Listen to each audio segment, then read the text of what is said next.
Yes, so I'm starting the recording. See the nice red button there at the top. For me, I think you might see something also.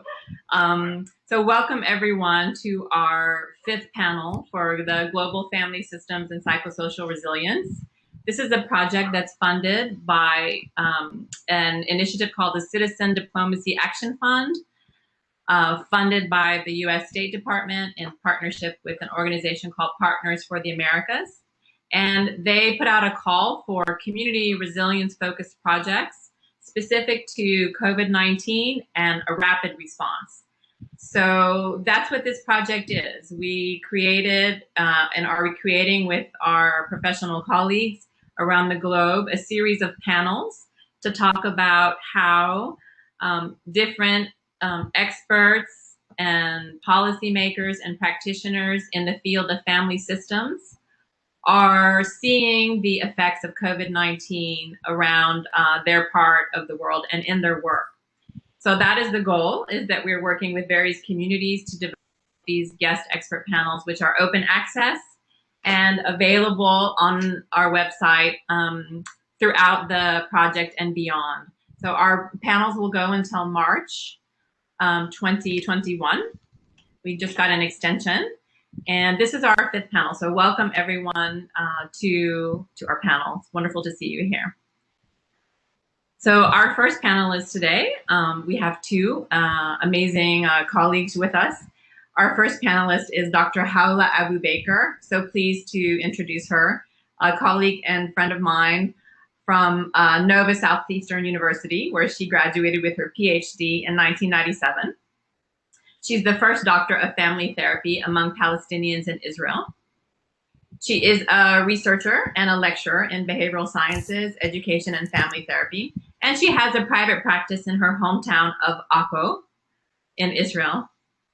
She was a board member of the International Family Therapy Association for 2 terms, a board member of the Satir Institute of the Pacific for 3 terms, and a member of the American Family Therapy Academy, for which she was given a 2017 award for innovative contribution to the field of family therapy.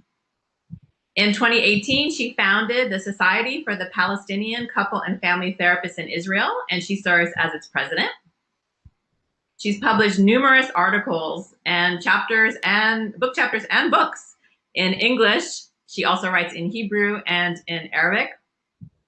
And right now she's writing a lot about family therapy among Arab families, sexual abuse in Arab societies, trauma and trauma therapy among Palestinians, gender in Arab families, and the relations between Palestinian society and the state of Israel. So that's a really short bio for a really long career, but I hope you get the gist of our amazing co-panelist, Dr. Bakr, and welcome, Khawla.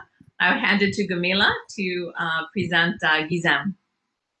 Yes, it's a great pleasure to introduce Gizem Erdem.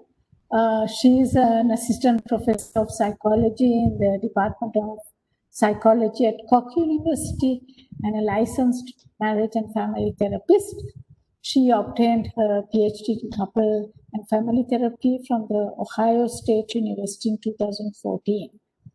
She was a postdoctoral researcher at University of Illinois at Chicago from 2014 to 2015. She held summer visiting positions at Harvard University, Cambridge, and ISCTE University Institute of Lisbon. She serves as the National Council and Family Relations Family Therapy Section Secretary-Treasurer. She's also an executive board member of the Turkish Association of Couple and Family Therapy. She received numerous research and service awards, including the 2000 Science Academy Turkey Young Scientist Award, 2018 NCFR President for a Day Award, and 2013 NCFR Student Award. So I am very pleased to welcome Gizem here. That's it. This is a shortened introduction. If she wants to say a little more about herself, she's most welcome. Thank you.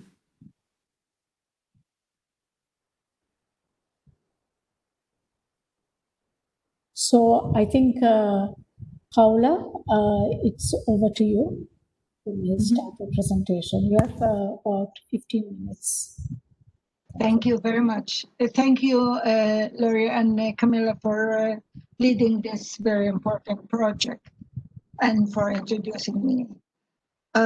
So I will be talking about the reaction of society and in Israel, and society in Israel is divided between Jews and Palestinian Arabs. Palestinian Arabs in Israel are about 20% of the population, and they are divided into three religions. Mostly Muslims, they are about 80% of the Arab Palestinian population, and about 9% Christians and 9% Jews. Among the Jewish Israeli population, there are Eastern Jews and European Jews, or Sephardic and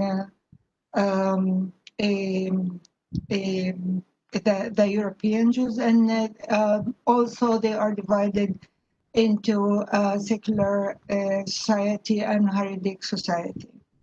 My observations, I want also, before I start, to say that we call the epidemic coronavirus and not COVID-19. So there are different ways to introduce this kind of epidemic. So this is the language or terms here in the Middle East, including Israel. So I'll be talking about my observations of the two waves. The first wave started in Israel in early March, and it was about a few weeks before the elections in Israel. So the reaction of the masses was influenced by systemic guidance of the government. I think that since then, there are intersections between the influence of politics, economics, the function of the educational system, the structure of the families in Israel, and the community norms in different the main culture and the subcultures in Israel. So the reaction in the first wave, Netanyahu, the prime minister, led the crisis in a very intensive way. He talked to the population as a father who is taking lead of the society, and each night at 8, people waited for his guidance, and each night he was talking in a very empathetic way, in a language that he let everyone understand and connect with the guidance. People stayed home for about 6 weeks. Just doctors and other kinds of jobs that people need to be in the shops and things like that for food and medication. In all other jobs, people had or to work from home, or they had to close their own businesses and stay home. Most of self-employed people and entertainment was locked. People did not know for how long. Suddenly, all students stayed home. And people did not know what will happen next. Of course, the state also was planning for the next elections. So in Israel, all Middle Eastern Jews or Sephardic Jews and all Arabs, they live in extended families, and they are very close to their elderly. So they felt guilt, and they felt that the elderly were abandoned, and the elderly themselves became depressed. They were not allowed to see their children or their grandchildren. The first wave of people who died were among these elderly people. So there was a lot of panic. Suddenly, fathers and mothers stayed home with their children, and they discovered that they don't know how to stay together for 24 hours. It's mainly patriarchal society, so men did not know how to take care of their children if their wives went out and continue with their work. Parents became very stressed and aggressive. Poor families have many children, so they don't have many computers at home. Sometimes they have one, and they have 5 or 6 children. Education was the remote education, so parents did not have the tools to let each child has the program of the school and follow the classes.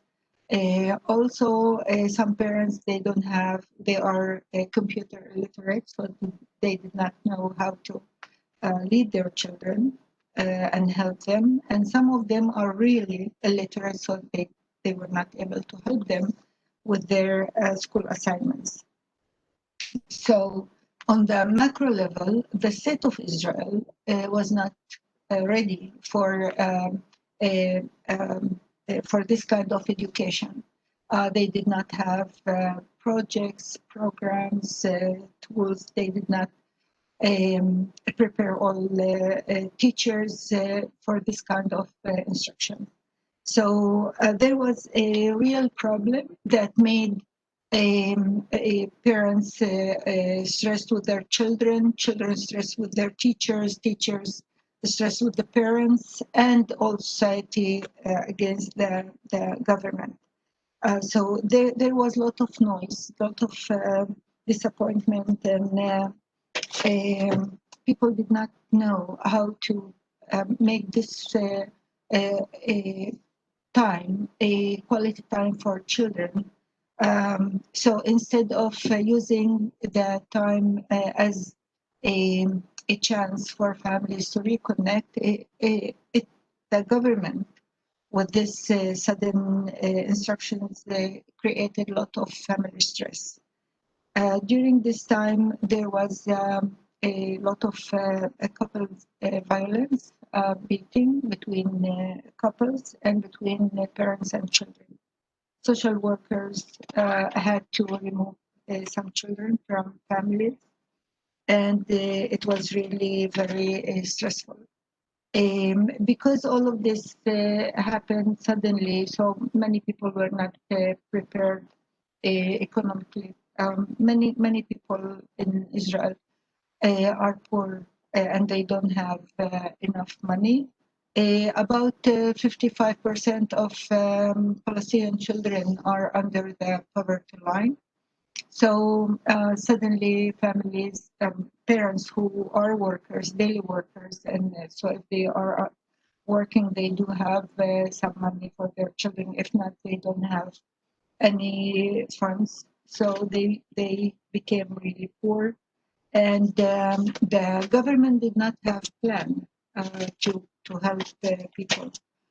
So it took about 2.5 months until they decided how they can pay some allowance and to whom. So many people until now, so it's the 7th month, they did not have any any help, any allowance, or any a pension from the government.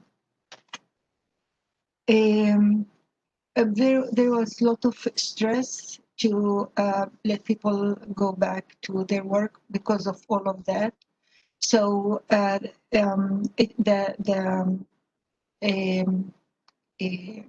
the decisions were political decisions and not decisions of professionals who came from the health profession. So people forced the government to let the lockdown open, and people went back to work. And they thought that it was something that was over. And we are used in Israel each few years for something like that during the war. So we know that the war will take place for a week or 6 weeks, and then it will be over, and then people will go back to their normal life. So people went back to their normal life, and then the second wave came very very fast, and now Israel is the first country in the world with the number of new sick people per population. So again, the government decided for new laws. So each 3-4 days we will have a new law, and then parties will discuss and they will change the decision, and people don't know what to do.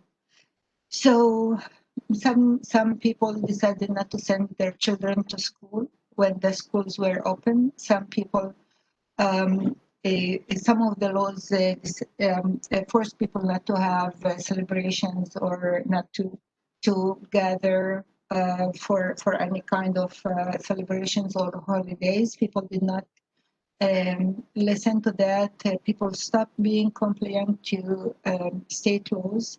So, and also it happened when the lockdown was open, it was the Muslim holiday. So because the Muslims are minority in Israel, they said, it's because it's not their own holiday, because they hate us. So people did not want to listen to the to the decisions of the government. So the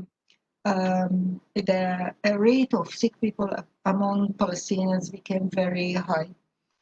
Some of the laws decided that people can't have traditional celebration against, again, Palestinians and Hasidic Jews complained that this is because our communities have to have this kind of celebration, so they did not listen, and most of the sick people are among these two populations. So what happens is that people, the government don't have a real plan. Most of the decisions are political decisions and not scientific decisions. People are not sure what will happen next. Many children went to school, and then later on they discovered that they were sick, and then all class became sick, and all teachers who taught that class became sick. So people will go back to sleep, and they will not know if next day their children will have school or not, if people that they work with will be healthy or not. So there's a lot of ambiguity and a lot of unknown. I would like to use a few moments to talk about the role of the association that I'm a member of, and the president of the official name is Dash for the Palestinian Couple and Family Therapists in Israel. We are very few, but this association has almost all of the Palestinian couple and family therapists in Israel. So we were talking about how we can be helpful, and many, of course, we all stayed home, and we listened to what was going on. We had already established our own a Facebook page and our own website, and we allowed people to ask questions, and then we voluntarily answered the questions, and then we decided to have some lectures. We knew that our site is very poor, and people first they were not able to go out. We were not able to have to work in our own offices, and people don't have money to come and pay for therapy. So we offered lectures, and we offered to have free sessions for very severe cases. So we offered a series of lectures. We divided the lectures between us, and we used Zoom. So we had each time we had about 100 people via Zoom, and then we published that online on our Facebook page, and until now we had about 9,000 viewers of these lectures, which is very good for us. Again, we are about 1.3 million people in Israel. So the lectures were about information about what is stress and what is trauma, basic parenting training, basic guidance of solution in time of stress, how to deal with disagreements, and how to plan for long time a solution when the problem is ongoing problem. And after each lecture, we let people continue ask questions about the same topic on our web page. And again, we volunteered also to give answers and to let people have free sessions when they were in need. I want to wrap up by saying that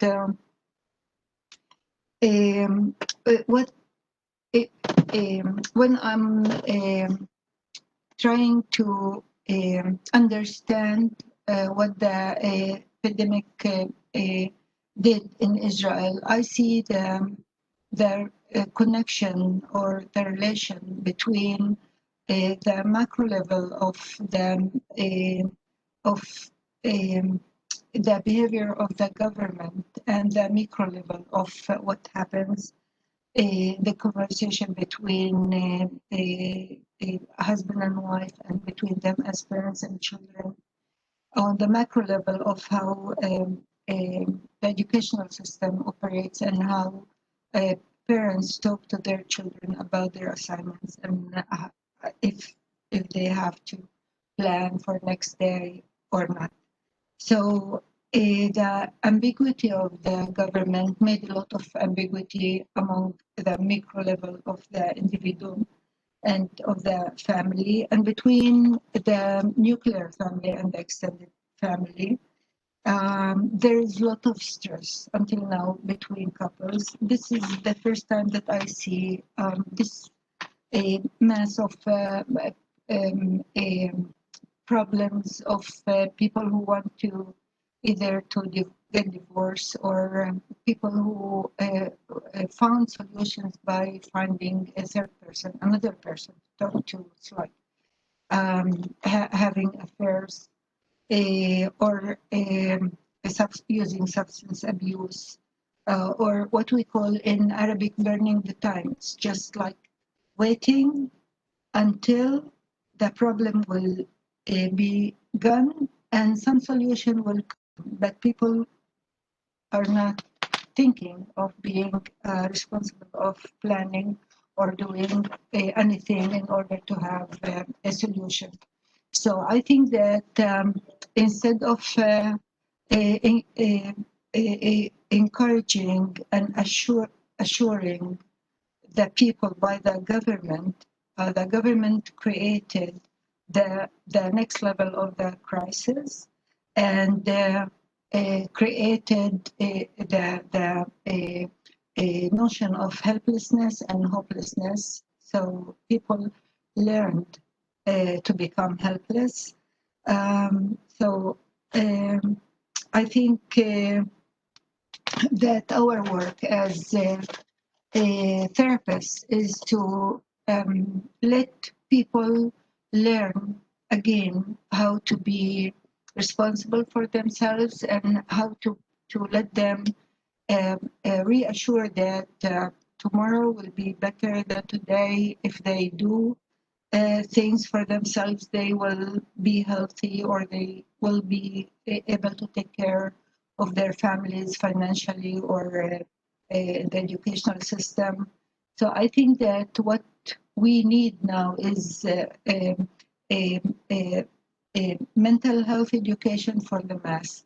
So this is the macro level that will support and can reflect on the individual work and with the couples or families in the private practice. Thank you. Thank you so much, Khawla. Beautifully done. So before we chat as a large group, I send it right over to Gizem. And you take the time that you need to share, and then we'll come back as a group. Thank you, Laurie. Everyone, I'm really excited to talk about our experiences in Turkey with you and the discussion that follows after that. So the first official case in Turkey was declared on March 11th. And since then, we have currently have 290,000 cases in total and 7,000 mortality.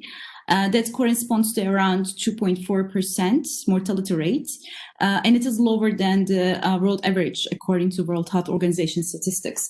Unfortunately, there is a lot of mistrust about those numbers. These are the official numbers that are declared by the Ministry of Health. And people are kind of uncertain about the situation. And when you talk to the public, they are suspicious about those numbers, the accuracy of those numbers, and it's being questioned. But after the declaration of the first official case, the following 1 or 2 weeks were filled with lots of government sanctions and regulations, restrictions that were similar to what Khawla was talking about as were done in Israel.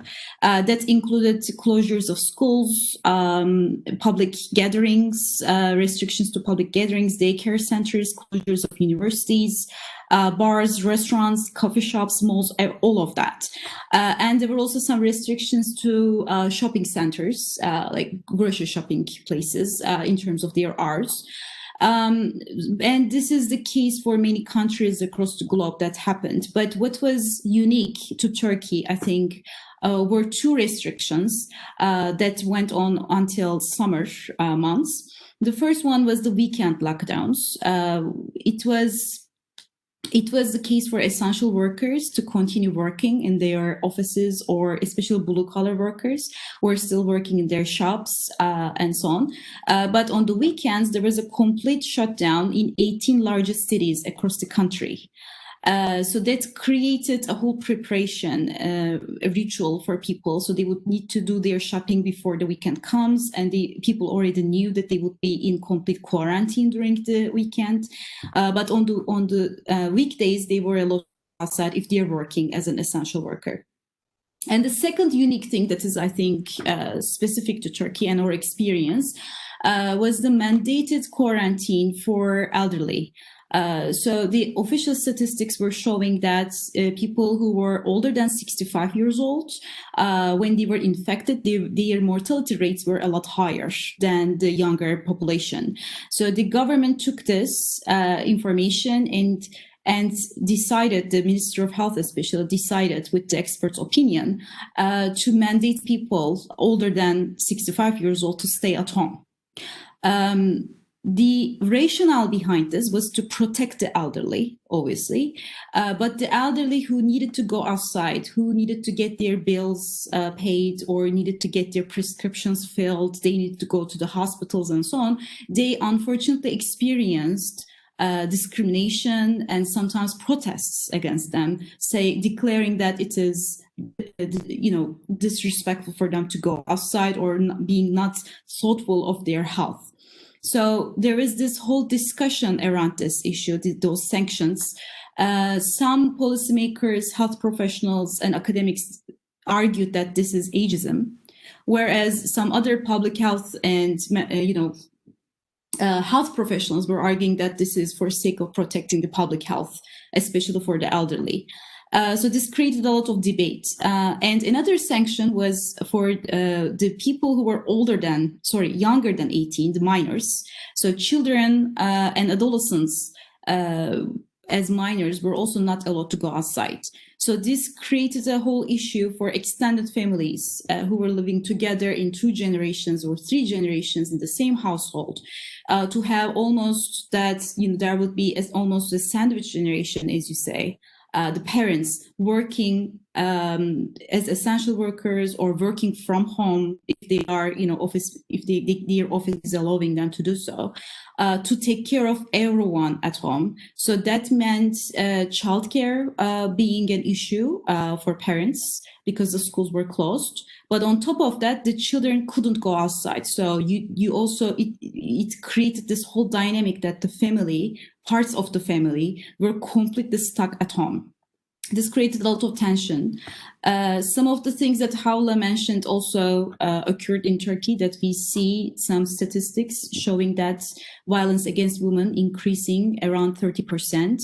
But this is the official statistic. It could be a lot higher than that. There was an increase in number of calls to domestic violence shelters. And it creates an issue for women because when women were abused in their households, at least before the quarantine or the shutdowns, they could go and seek help from those non-government organizations. But it was illegal to go outside, and they literally didn't have a space for themselves to provide safety and to make sure they are secure. So that was a huge issue. Obviously, there were economic problems. The government subsidized the paid leave for workers, especially essential workers. But we still see that the poverty is going hand in hand with the number of cases. So when you look at the statistics right now in Turkey, the regions with the highest number of cases are the places where there are more essential workers, where there are more blue-collar workers. These are the people who are using public transportation, and they are more likely to get infected. And we see that the COVID-19 is basically increasingly making it more clear for us to see the social inequalities that are apparent in the society. From a family systems perspective, we can think of COVID-19 as a crisis in the system.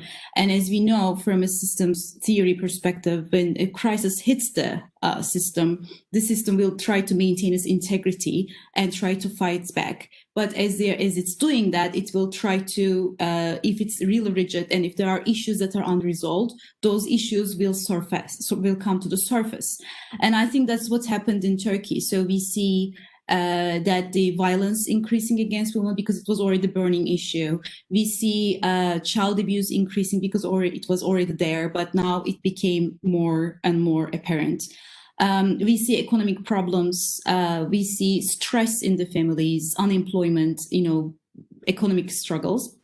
But on top of that, because the elderly were not allowed to go outside for a while, we also see a kind of a mix of a reaction to that. So in Turkey, it is almost it is not perceived as loyal or respectful to allow the elderly to go to the nursing home. So it's almost treated as if the person is living in the nursing home in their, and they are aging there, they are being treated as if they are abandoned by their children. So there is this whole emphasis on interdependence in the family system. So as an adult child, it is your duty to give back to your parents. It is apparent that you represent your family, and social belonging to your community and your group and family system is very, very important. It's part of your identity. So that brings advantages and disadvantages to the ways in which we fight with COVID-19 crisis.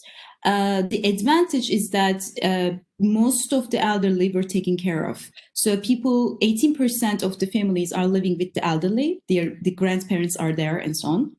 So the grandparents are helping with the childcare. So that was an advantage to some extent. And some of those families are not necessarily living with their parents and grandparents, but they live close by, live in similar neighborhoods, in close neighborhoods in the same community.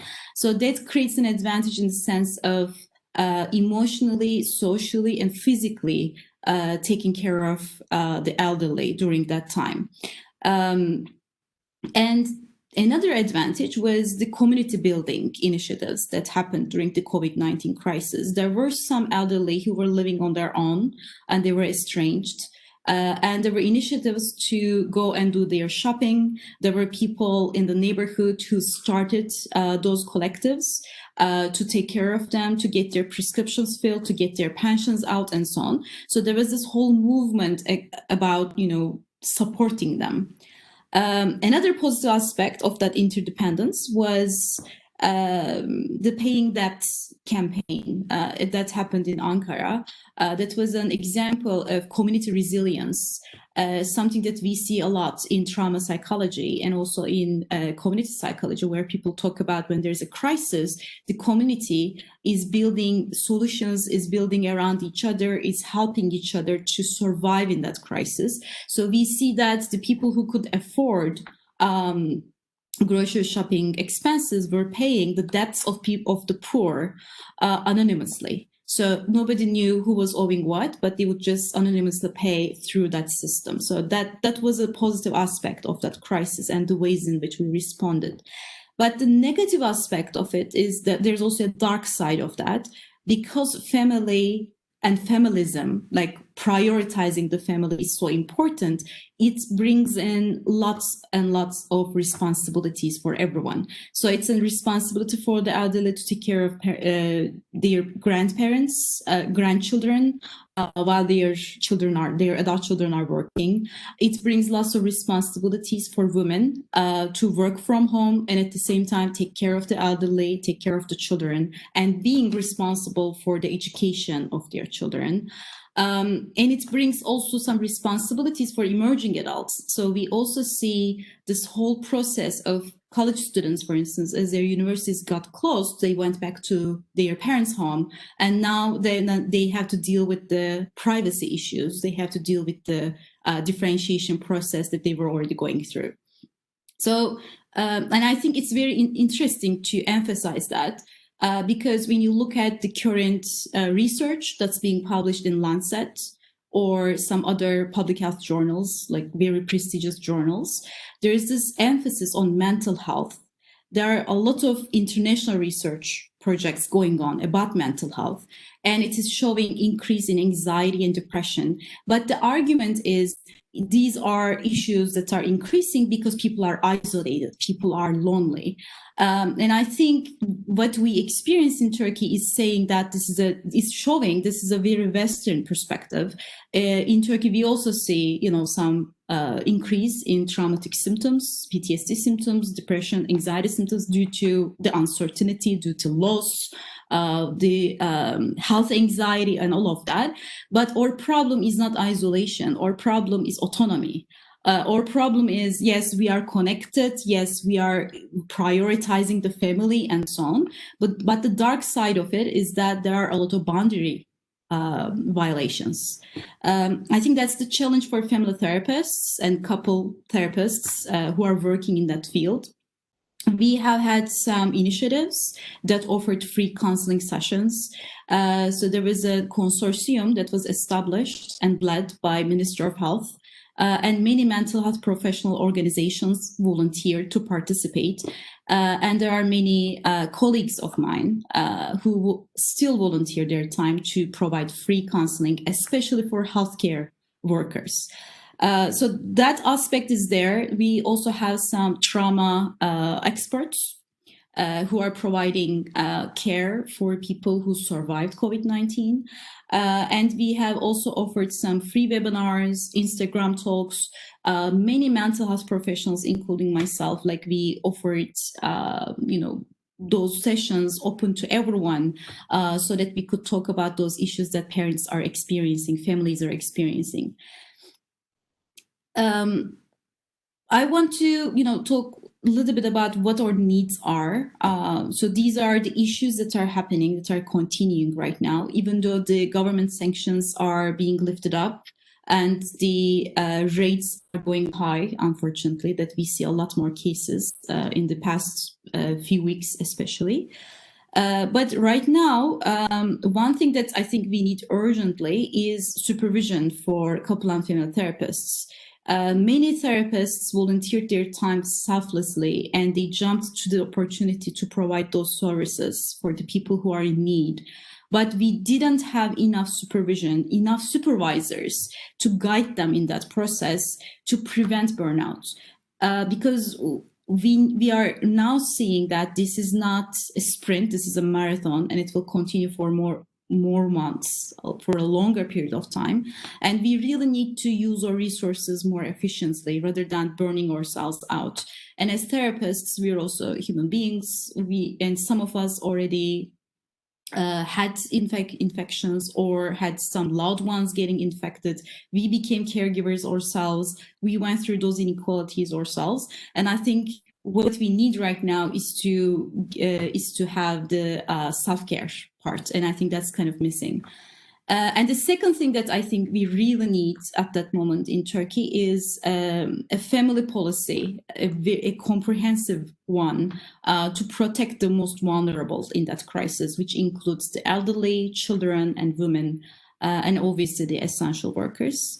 And talk about how we can deal with the uncertainty, how we can deal with the economic struggles, and how we can deal with some of the rights violations in the family systems. So that's what I wanted to mention today. Thank you so much for listening. Thank you. Thank you so much for that lovely, wow, 4 pages of notes I wrote on you, both of you.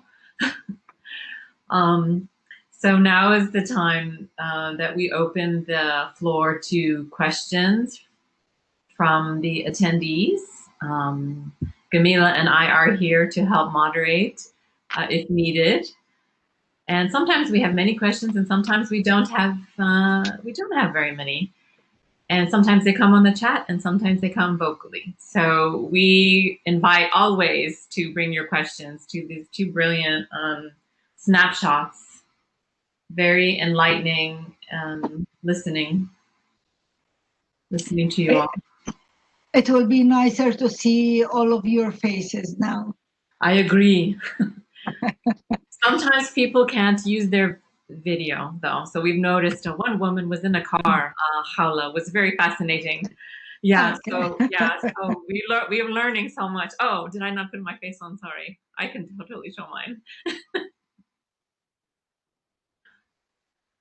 And we don't have to read your questions. You can speak your question. And we are still recording. So we prefer to give people, if, the one person, one question until we are at saturation. And then we can have informal time and questions after the recording's ended.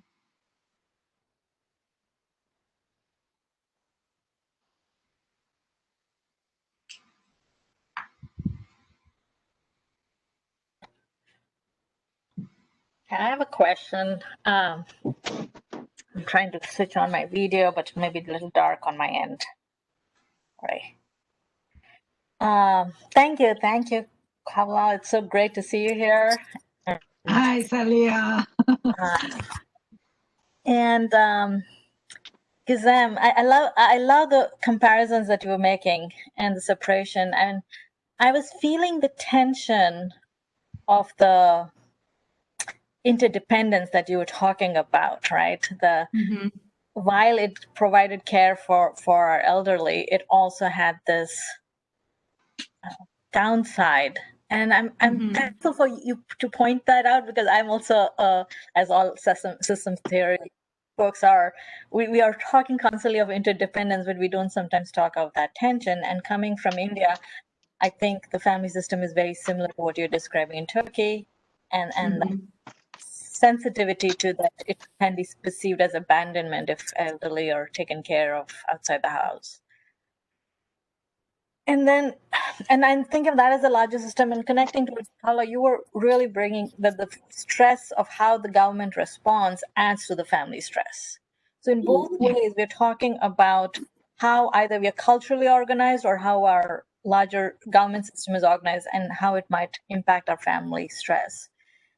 And it's really a very broad question, because I think even as we promote systems thinking, how do we not reduce management and stress management to the individual, to these, what I would say, and not to bash them, but to make it an individual responsibility by doing healthcare and self-care, etc. What is a systemic response is what I'm thinking. How do we talk about these mega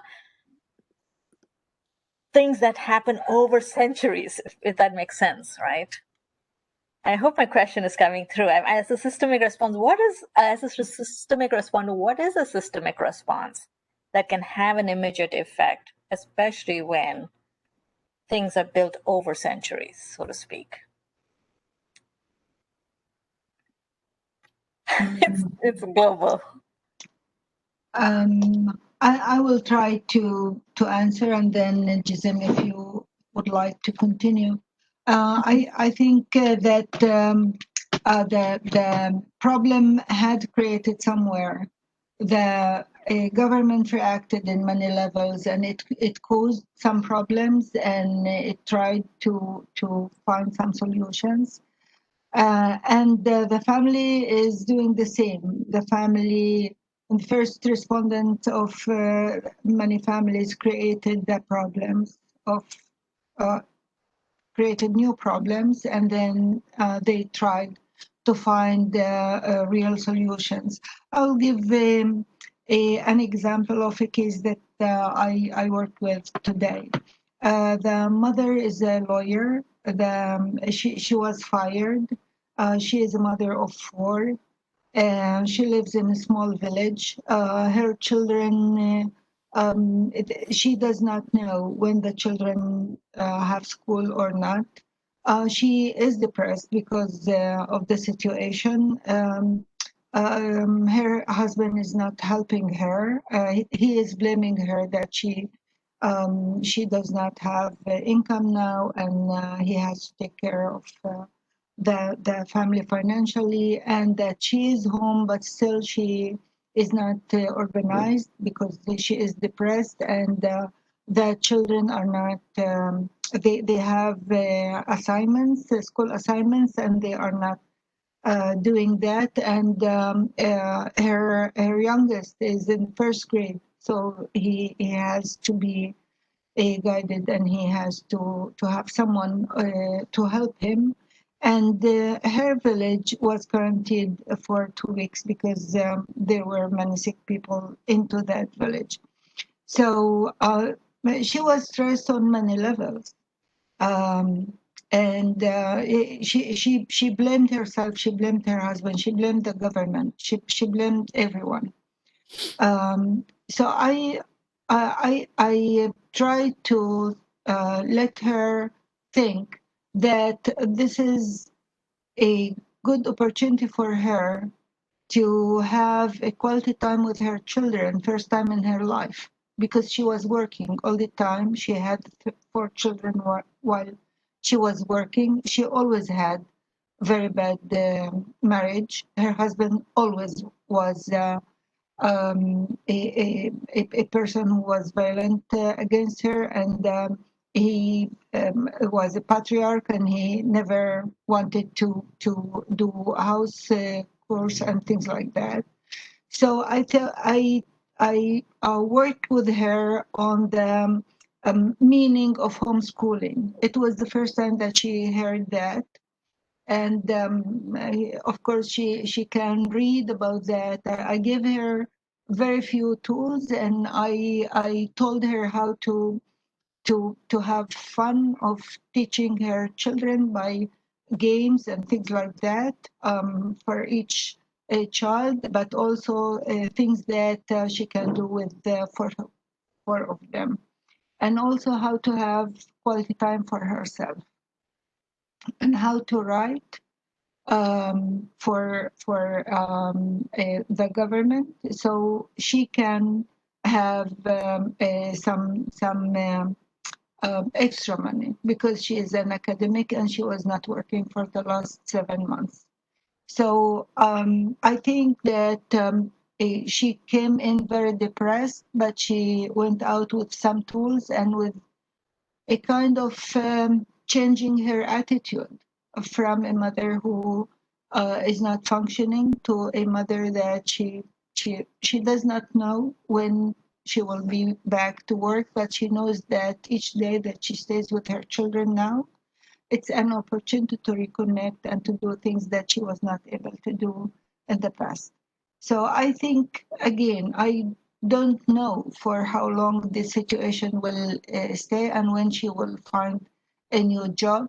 But I know that if she tries to focus on her parenting tools, she will be better mother. She will feel that she is successful in something. But I don't know whether her husband will follow. So I know that I will work with what works, and now I will not start a new thing with her, telling her that, oh, look at him, he is violence, stop that marriage. So I think that it's not time to create new crises. It's time to put all the energy on what works. So that's my Thank you. attitude now. That's very helpful to hear that, because I think I want to be sensitive. It's not about not coping with our feelings and all of that, but it's kind of in the spirit of what you're speaking, which is what else can we do that is not symptom focused. So that's very helpful. Yeah. Thank you. I also have something to add to that. That reminds me of one of the webinars we did for parents, and most of the parents, and it was usually the mothers who were participating, mothers, grandmothers, aunts, and so on, and they were the caregivers, and most of the time they were extremely anxious about homeschooling their kids. They were not necessarily seeing it as homeschooling. They were seeing it as, I need to fill out the role of a teacher. So they had so much expectations from themselves, and that were extremely hard to achieve. And they were doomed to fail in that sense. So one thing that we did with my colleagues in those Zoom talks was to give them the sense of good enough parenting. So you don't have to be a perfect parent in the middle of an earthquake or a crisis or a global pandemic, right? Like bringing them to the ground and being more realistic, because you also need to take care of yourself. And this is something that we're all going through, and look at you that you have done so much already. So you're there for your children and you're doing this together to survive as a family. And that also relates to some of the research about pandemics, actually. So this is not the first time that we are going through a global pandemic. And when you think about the epidemics and their effects on family systems, unfortunately, they always show that violence against women is increasing. They always show that there are some issues that are happening that they increase the divorce rates. For instance, people decide to get divorced if there is an ongoing issue in their relationships, because they manifest themselves and they become incredibly hard to deal with in terms of crisis. But we also see other way around. Sometimes the community resilience is there, that people start helping each other. They build a community. So people start initiatives to support each other. We see both, actually. And I was very surprised to read that this is how people respond to war as well. Mm-hmm. And it is surprising, because when I think about how the government was using the language of war constantly, so we are fighting against the virus, the enemy is there, and together we can do this. So it's almost like we are in an army and we are fighting against, this really powerful, well-equipped enemy. And they don't want us to give up, because, this whole nationalism, this whole identity is kind of bringing us together. And I think this is an issue. It kind of gives people maybe some strength, this idea of fighting. But it doesn't include this very natural reaction, a human reaction of fear, anxiety, vulnerability. It completely eliminates it. It makes it as if it is wrong to cry, to be anxious about it, and so on. So it creates that issue. And I think parents are experiencing that as well. That explains also their worries about their children and their children's future. You. So rich. We are at 55 minutes in our recording. So if there's a question that someone wants to pose, maybe we can take one more for the recording that both Gizem and Khawla can respond to. And then we can turn off the recording and have an informal discussion. So Manju, so sometimes folks write their questions. You may not be able to say it out loud. You can, Manju, if you would like to. And then there was a question from Jerry. I already broke my rule that one question. There's two questions there. Do you guys want to read them and answer them, Gizem and Khawla? I can't read. I don't know where the questions are. So Jerry's question was more about how global systems and other countries may be contributing in positive or negative ways in shaping events in all countries, in Israel and in Turkey. I think this is a very interesting question. Are there any ways in cross-national responses can be helpful? So that's one question. And Manjushiri has a question about psychological violence among young adults who are dating and may not be residing in the same household. So that's an excellent question as well. So maybe we go with the first one. Khawla, what do you think? And now I can read. I'm curious to know how both Israel and Turkey are attending psychological violence among young adults who are dating and may not be residing in the same household. I don't have information about that, so maybe you can go on. Yeah. For us, so right now there's this whole public debate about killings of young women, actually, dating violence going mortal. That has increased in the past few years, and that also happened during the pandemic.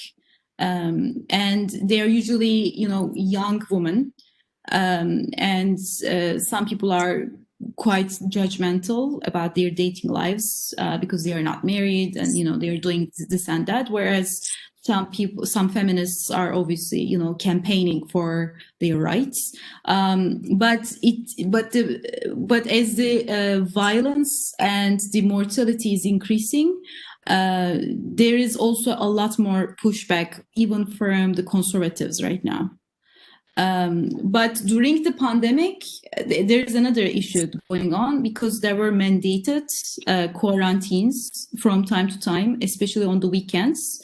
The couples who were not residing in the same household couldn't see each other for a while. That was an issue for many dating couples, actually, something that came up in our webinars as well. So they asked, whether this would count as a long distance relationship. They were worried about, losing intimacy and so on. So unintended consequence of that is violence decreased, right? Because you cannot meet, and physical violence is harder to do, but psychological violence is always there. But I'm not aware of any recent research that shows the prevalence of it, unfortunately. But we have killings quite often, that I can tell. And the first question, maybe we can talk about the first question as well. How other countries may be contributing in positive or negative ways. One thing that was a question is how we are working with World Health Organization. World Health Organization is having a lot of campaigns, lots of programs going on for Syrian refugees in Turkey. We host the highest number of Syrian refugees in the world. The official statistics is showing like 3 million refugees. Or discussion around how other countries are contributing to our crisis is more about the Syrian refugee crisis, to be honest. I cannot think of any other thing. It was the case before COVID-19. It is still the case after COVID-19. That's because they don't open the borders, and we have all the asylum seekers here. And during the pandemic, people tried to escape through the agency. That continued, and so on. So that's a continuous issue and a humanitarian crisis, obviously. I have two short answers. The first one, from the experience of Palestinians, usually the wedding parties are taking part during summer, but because of the lockdown, many parties were cancelled or postponed, and people thought that they will be able to get married during maybe 2 weeks, and they continued changing the dates. So sometimes that created a debate between the two extended families, and that created a lot of stress for the couple. So a lot of marriages took place with the stress. Sometimes they changed the date, or they changed the way that the party was planned officially. So the atmosphere of the wedding was with a lot of aggression and a lot of stress and dispute between the extended families. So officially they wanted to get married, but actually that was a kind of reaction to what was happening. The other question, I think what happened in Israel is that they learned how the world reacted to the pandemic, and they collected all kinds of solutions. So they tried this and they tried that, and they tried what worked in New Zealand or in Germany or in Spain. But all the plans that each country had, it suited the type of the population that they had. And population in Israel is different. The norms, the way that people relate to rules, to the government, and how to be compliant, all of that is different. People here, they discuss, they disagree, they think that they have to take the rules in their hands. So for every solution that the government suggested, that they borrowed from the world, instead of introducing a real solution, they created the next problem. So I think that the families are doing the same. So I see a lot of mirroring between what the government did and what the families are doing now. And I think that the role of the therapist is not doing the same. I think that we should not collect tools from the world, but we have to think properly and learn what will work for this kind of communities, for this kind of problems, and think carefully with the people what will be helpful for them. Because I think that this kind of problem will stay with us for the next year. So we have to learn how people plan their therapies, but not to copy the therapies that people are doing and use it here.